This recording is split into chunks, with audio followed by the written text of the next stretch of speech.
Nestled in the Western Rift Valley, Jericho District is among the hardest hit regions by climate disasters.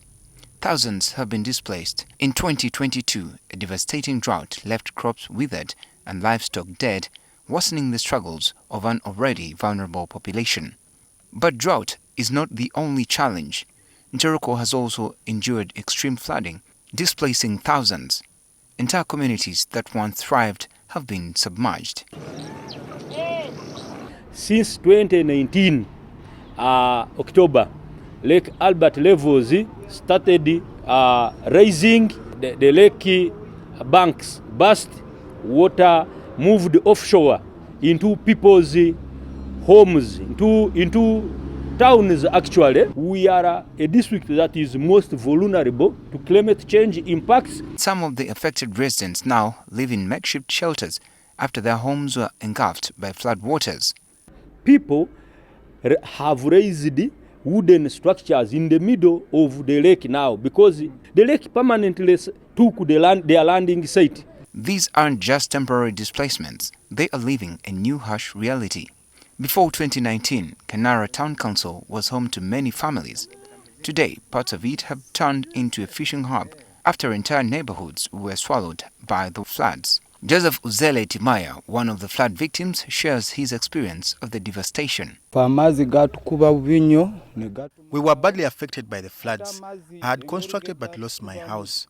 All I was left with were a few iron sheets, which I used to roof my temporary shelter in the camp.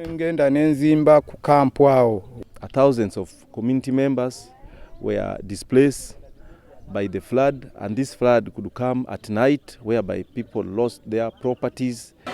In response to the crisis, several internally displaced persons camps have been set up across the district in locations such as Rinyana, Rwangara and Katunguru. A total population of 9,365 people have been living in internally displaced camps. It is not human to have a population 24,000 people displaced, and out of the 24,000 displaced persons, you have 9,365. They have no place they call home. Today, we visit Kanara Seed IDP camp. Despite their resilience, many displaced families have found refuge in mud and wattle shelters with tarpaulin roofs. The conditions, however, are harsh and their hopes are dwindling.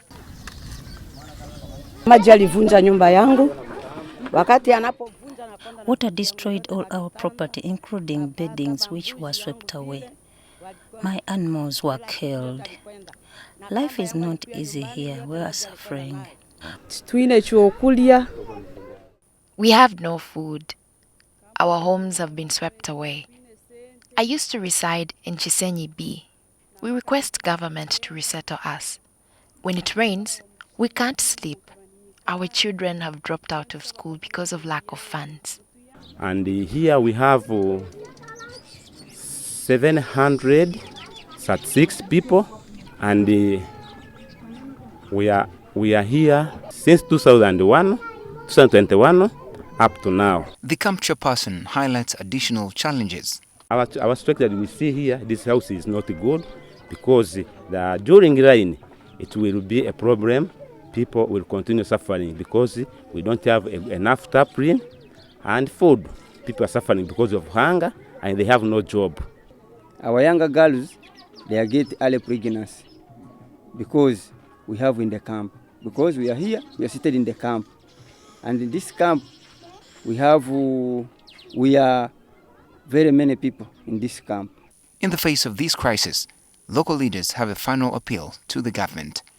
We have, as a district local government, identified willing sellers who have land that is even titled.